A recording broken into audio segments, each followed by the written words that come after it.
आज फिर मैं आप सभी का स्वागत करता हूं, नमस्कार करता हूं और सभी को हाथ जोड़कर प्रणाम करता हूं।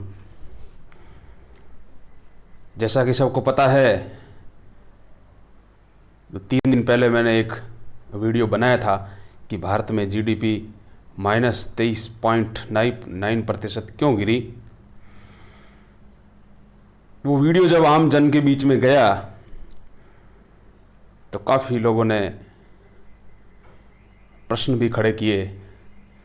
कुछ लोगों ने यहाँ तक भी कहा कि इसमें राजनीतिक कलर है। मैं तो केवल, क्योंकि मैंने कहा था शुरुआत में पिछले वीडियो में भी, क्योंकि मैं भी एक अर्थशास्त्र का विद्यार्थी रहा हूँ और जेएनयू से पढ़ा हूँ, इसलिए कुछ अपनी बात भी रखने का प्रयास किया था। लेकिन मैं फिर आपको बता रहा हूं, फिर इस वीडियो में भी, इस पोस्टर में भी आपको इस बार क्लियर दिख रहा है। ये देखिए, वापस वही फोटो मैंने डाला है, वही वापस एक डायग्राम जो एक भारत के नामी ग्रामी मीडिया ने डाला है। मैंने केवल यह समझाने का प्रयास किया था शुरुआत में भी कि इस कम से कम इस डायग्राम में राजनीति है, क्योंकि भारत का जो उसने ग्रोथ दिखाया है वो क्वार्टर से क्वार्टर दिखाया है। पिछले साल के 3 महीने की तुलना में इस साल के 3 महीने में हमारी जो जीडीपी वृद्धि दर है वो -23.9% है। लेकिन अमेरिका की उन्होंने साल से साल की तुलना की है। यदि मैंने ये भी बताया कि यदि अमेरिका की 3 महीनों की तुलना की होती तो हो सकता है वहां की जीडीपी -36% गिरती, लेकिन वो नहीं समझाया। तो इसलिए मैंने कहा था कि इसमें जिस मीडिया ने ये डाला है उसका अपना कोई राजनीतिक कलर है, उसकी अपनी कोई राजनीति हो सकती है इसमें, लेकिन इसको समझाने में मैंने कोई गड़बड़ नहीं किया। खुद इस डायग्राम के ऊपर भाषा में भी क्लियर लिखा हुआ है कि इसके अंदर कुछ देशों की तुलना है वो ईयर टू ईयर है। तो इसीलिए मैं समझाने का प्रयास कर रहा था। उसके बाद में मैंने देखा कि कहीं जीडीपी की अवधारणा क्या है, जीडीपी क्या है, इसको लेकर भी कई इस ग्रुपों में बहस भी चल रही थी कि ये जीडीपी क्या है, क्या नहीं है। तो आज मैंने सोचा कि क्यों नहीं आप सभी के साथ जीडीपी की परिभाषा और जीडीपी क्या है, कैसे बनती है, जीडीपी से आम जन किस प्रकार प्रभावित होता है, उस सब पर आपसे विचार किया जाए, आपसे विचार भी साझा किया जाए और एक दूसरे को समझने का भी प्रयास किया जाए। मैंने जीडीपी की एक सामान्य जो परिभाषा है, एक जो स्टैंडर्ड परिभाषा है, आप लोगों को समझाने का प्रयास किया है। जीडीपी की एक जो सामान्य परिभाषा है वो इस प्रकार है, आप आसानी से समझ सकते हैं इसको। जीडीपी की परिभाषा का मतलब यह है कि एक देश की सीमाओं के अंदर एक वित्तीय वर्ष के दौरान उत्पादित अंतिम वस्तु और सेवाओं का बाजार मूल्य किसी आधार वर्ष पर या वास्तविक बाजार मूल्य पर जो वैल्यू निकलता है वही जीडीपी कहलाता है। इसमें 4 इंपॉर्टेंट पॉइंट है साथियों, आप ध्यान से देखो कि जीडीपी, जब भी जीडीपी की गणना की जाती है तो देश की सीमाओं का ध्यान रखा जाता है। इसके अंदर क्या होता है, भारत देश के अंदर कितना उत्पादन हो रहा है, 140 करोड़ भारतीय इस देश के अंदर कितना उत्पादन कर रहे हैं, वो एक साल के अंदर होना चाहिए, अंतिम वस्तु होना चाहिए। अंतिम वस्तु की सिंपल सी परिभाषा यह है कि हम गेहूं का मूल्य जीडीपी में शामिल नहीं करेंगे, हम आटे के मूल्य का, आटे का क्या मूल्य, गेहूं 25 रुपए किलो है और यदि उससे बनने वाला आटा 5 रुपए उसके अंदर पिसाई जोड़ दें तो 30 रुपए किलो हो जाता है, तो आटे का मूल्य जीडीपी के अंदर आएगा, गेहूं का मूल्य नहीं आएगा, क्योंकि गेहूं अंतिम वस्तु नहीं है। क्योंकि गेहूं को हम खाते नहीं है, हम खाते हैं सीधा आटे को, उसकी रोटी बनाकर खाते हैं। तो आप समझने का प्रयास कीजिए, अंतिम वस्तुओं का होना चाहिए और उसका बाजार मूल्य होना चाहिए, वही जीडीपी में शामिल होता है। ये जीडीपी की अवधारणा, ये जीडीपी की परिभाषा है। इसमें 4 इंपॉर्टेंट पॉइंट है, आप समझने का प्रयास कीजिए। जो देश की सीमाओं के अंदर हो, अंतिम वस्तु सेवा हो, वो किसी आधार वर्ष पर हो, उसका वास्तविक मूल्य होना चाहिए और वो बिकने वाला सामान हो, वो बाजार की वस्तु हो, वो जीडीपी कहलाता है। जीडीपी से जब हम जीएनपी की परिभाषा आती है तब हम क्या करते हैं, जीडीपी में से प्लस माइनस साधनों के द्वारा अर्जित आय को प्लस या माइनस कर देते हैं, तब वो जीडीपी से जीएनपी में तब्दील हो जाता है। और जीएनपी को जब हम साधन मूल्य पर, शुद्ध साधन मूल्य पर आय ज्ञात करने की कोशिश करते हैं, उसको राष्ट्रीय आय कहते हैं। उसके अपने फॉर्मूले हैं, मैं यहां नहीं दे सकता क्योंकि सामान्य आम जन को यह समझ में नहीं आएगा, इसलिए मैंने समझाने को इसका प्रयास नहीं किया है। यह जीडीपी की सामान्य परिभाषा है। समझ सकते हो। अर्थात इसका मतलब यह हुआ कि भारत देश की सीमाओं के अंदर 140 करोड़ लोगों के द्वारा अंतिम वस्तु और सेवाएं कितनी बनी है, उनका बाजार का मूल्य क्या है, वही जीडीपी कहलाता है। अब जीडीपी को कैसे मापा जाता है? कुछ एक मैंने देखा था, एक किसी ग्रुप में ये डाला हुआ था कि किसी एक दुकानदार ने 10,000 रुपए का एक महीने में, एक साल में काम किया और 2,000 रुपए उसने बचा दिए, तब जीडीपी में कंट्रीब्यूशन क्या होगा?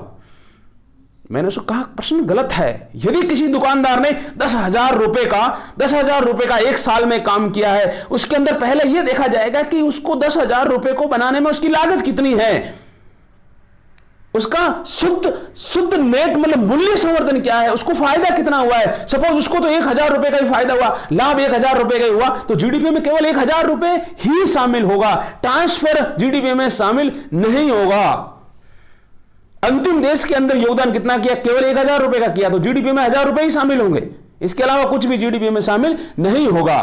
अब जीडीपी को कैसे मापा जाता है? जीडीपी को मापने की 3 विधियां हैं और पूरी दुनिया में इन्हीं विधियों का ही प्रचलन है। पहली विधि है आय विधि।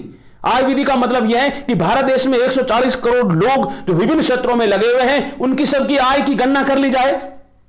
अर्थव्यवस्था में 4 प्रकार के साधन होते हैं, सभी साधनों की यदि आय की गणना कर ली जाए, जैसे श्रमिक हैं, श्रमिक को लेबर मजदूरी मिलती है, पूरे देश के सभी लोगों को जितनी मजदूरी मिलती है उसको जोड़ लो, उसी प्रकार ब्याज को जोड़ दो, उसी प्रकार लाभ को जोड़ लो, सबको जोड़ लेंगे तो देश की आय प्राप्त हो जाएगी।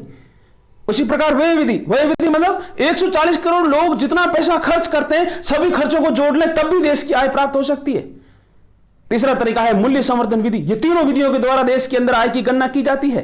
देश के अंदर ऐसे संस्थान हैं जो इस जीडीपी की गणना करते हैं। और उसके बाद प्रश्न ये उठता है, कई मेरे साथी ये प्रश्न भी कर रहे थे कि जीडीपी काल्पनिक है, जीडीपी से कोई मतलब नहीं है, जीडीपी कोई काम की अवधारणा नहीं है, ये पुरानी हो गई है। कुछ लोग हैप्पीनेस इंडेक्स की भी बात कर रहे थे, कुछ साथी समझदार हैप्पीनेस इंडेक्स की भी बात करते हैं। बिल्कुल आपकी बात सही है, हैप्पीनेस इंडेक्स भी एक इंडेक्स है, ये दोनों एक रेल की पटरियों की तरह है। जीडीपी बढ़े साथ में हैप्पीनेस भी बढ़ता है, ये जरूरी है, क्योंकि ये निश्चित रूप से सही है, ये निश्चित रूप से एक स्वीकार्य अवधारणा है कि जब जब दुनिया में जीडीपी बढ़ती है तब वहां कल्याण भी बढ़ता है। जीडीपी और कल्याण में सकारात्मक रिश्ता है। जीडीपी बढ़ने के साथ साथ में इस देश में कल्याण भी बढ़ेगा। आप इस डायग्राम को, इस दोनों को समझने का प्रयास कीजिए। जब देश आजाद हुआ 1947 के अंदर, तब भारत की जीडीपी थी 2.7 लाख करोड़ रुपए। एक छोटा सा पॉइंट है, मैंने जो हरा पॉइंट आपको समझाया है, इतनी थी देश की जीडीपी, लेकिन आज 2018 में ये पॉइंट बढ़ के बड़ा हो गया है और देश की जीडीपी कितनी हो गई? 201 लाख करोड़ रुपीस। कोई कहते हैं जीडीपी का योगदान क्या है? अरे भाई सब कुछ जीडीपी का योगदान है। 1947 में क्या था हमारे पास? कुछ भी नहीं था ना। आज देखिए हमारे पास क्या नहीं है। अब ये जीडीपी कहां जाती है? देश, इस जीडीपी में से देश को भारत सरकार का अपना बजट है, वो जीडीपी पर ही निर्भर करता है। अब भारत सरकार का बजट कहां खर्च होता है? मैं आपको एक अवधारणा के तौर पर बताऊं कि सामाजिक योजनाओं पर 21% भारत सरकार का बजट खर्च होता है। सामाजिक योजना कौन सी? नरेगा। काम सबको चाहिए ना। कहते हैं जीडीपी, वही लोग प्रश्न करते हैं कि जीडीपी का योगदान क्या है। भाई काम सबको देना है तो नरेगा पे खर्च करना होगा। नरेगा का खर्च तभी बढ़ेगा जब देश की जीडीपी बढ़ेगी, क्योंकि सरकार का टैक्स कलेक्शन ही तभी बढ़ेगा। रक्षा पे देश, भारत का बजट रक्षा पे कितना खर्च हो रहा है? 9%। अब प्रश्न यह है कि अपन चाह रहे हैं कि नहीं, अपन फ्रांस से आधुनिक हथियार लाएं। कैसे लाएंगे भाई? यदि पैसा ही नहीं है तो हथियार आ ही नहीं सकता ना। तो जीडीपी बढ़ना जरूरी है। जब जीडीपी बढ़ेगा तभी तो हम हथियार वहां से खरीद पाएंगे। अनुदान आप चाहिए, आपको गैस पे सब्सिडी चाहिए, आपको पेट्रोल पे सब्सिडी चाहिए। सभी आम जन ये कहता है कि हमें कृषि में भी सब्सिडी चाहिए, देनी भी चाहिए। हम खुद सहमत हैं इस बात से, लेकिन आएगी कब देंगे? अब सरकार के हाथ तब खुलेंगे जब देश की जीडीपी ज्यादा हो, क्योंकि सरकार के पास ज्यादा पैसा आएगा तभी आएगा जब देश की जीडीपी ज्यादा हो। देश की जीडीपी ज्यादा होगी तो अपने आप अनुदान पे खर्च ज्यादा जाएगा, रक्षा पे ज्यादा खर्च जाएगा। सबको पेंशन मिलनी चाहिए, हर कोई ये कह रहा है कि नहीं पेंशन स्कीम आनी चाहिए। अरे भाई आएगी कैसे? सरकार कहां से खर्चा करेगी यदि जीडीपी कंट्रोल कांस्टेंट है? कोई संभव नहीं है। सरकार इसमें से राज्यों को 21% सरकार का जितना पैसा, भारत सरकार के पास जितना पैसा आता है उसमें से 21% राज्यों को चला जाता है। राज्य हर बार एक हो जाते हैं, इकट्ठे हो जाते हैं, मांग करते हैं कि हमें चाहिए। कब चाहिए? सबकी समस्या क्या है? ये जीडीपी है। एक्चुअली मैं कहना यह चाहता हूं कि इस देश की मुख्य समस्या ये जीडीपी है। आप इस जीडीपी को बढ़ा दीजिए तो गोला छोटे गोले से बड़ा कर दीजिए, और भी ज्यादा गोला बड़ा कर दीजिए। मैं सामान्य भाषा में यह कर दूं कि ये जो जीडीपी, ये जो गोला है, ये जो गोला है, ये गोला क्या है? ये एक केक है, ये केक है। और केक कटेगा तो सब में बटेगा। यदि केक ही छोटा है तो सबको थोड़ा थोड़ा टुकड़ा मिलेगा। यदि बड़ा केक होगा, बड़ा केक होगा, जीडीपी बड़ी होगी तो सबको बड़ा बड़ा हिस्सा मिलेगा। बड़ा बड़ा हिस्सा मिलेगा तो सबका कल्याण बढ़ेगा, सबका भला होगा। देश की जीडीपी ज्यादा होगा तो सामाजिक क्षेत्रों में ज्यादा खर्चा होगा, स्कूल कॉलेजें ज्यादा बनेगी, इंफ्रास्ट्रक्चर बनेंगे, रोडे बनेंगे, रेलवे बनेंगे, विस्तार होगा देश के अंदर। सब कुछ ही तो जीडीपी पर निर्भर करता है।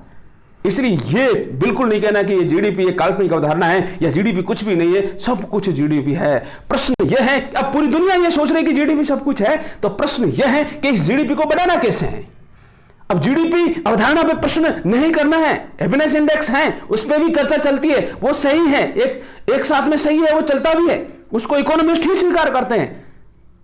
अब प्रश्न यह है कि इस देश की जीडीपी तेज गति से आगे बढ़े। अब 201 लाख करोड़ रुपए से इस देश सरकार कह रही है कि जीडीपी को हम 3 साल में, 4 साल में, 5-6 साल में देश की जीडीपी को डबल करना चाहते हैं। यदि देश की जीडीपी डबल हो जाएगी तो सबकी इनकम डबल हो जाएगी, किसानों की इनकम भी अपने आप ही डबल हो जाएगी। सबकी समस्या का समाधान इस देश की जीडीपी के अंदर है। इसीलिए जीडीपी को बढ़ाने के अधिक से अधिक प्रयास करना चाहिए। इसके लिए क्या प्रयास करने चाहिए, कुछ पॉइंट मुझे, जैसा कि इसमें मैंने बताया कि ये जीडीपी कैसे बढ़े, इसका एक ही उत्तर, भारत जैसे देशों के लिए इसका एक उत्तर है जो केन्स ने 1930 में दिया था, वो है देश के अंदर प्रभावपूर्ण मांग बढ़नी चाहिए। प्रभावपूर्ण मांग का मतलब यह हुआ कि देश में 140 करोड़ लोगों के द्वारा अधिक से अधिक वस्तु और सेवाओं की मांग होगी, तभी देश की जीडीपी बढ़ेगी। पूर्ति बढ़ने से जीडीपी नहीं बढ़ेगी। किसी विशेष परिस्थितियों में पूर्ति बढ़नी चाहिए, मैं मना नहीं करता, लेकिन 140 करोड़ लोगों के हाथों में अधिक से अधिक पैसा हो, अधिक से अधिक बाजार जाए, वस्तु और सेवाओं की मांग करे, तभी देश की जीडीपी बढ़ेगी, अन्यथा कोई संभावना नहीं है।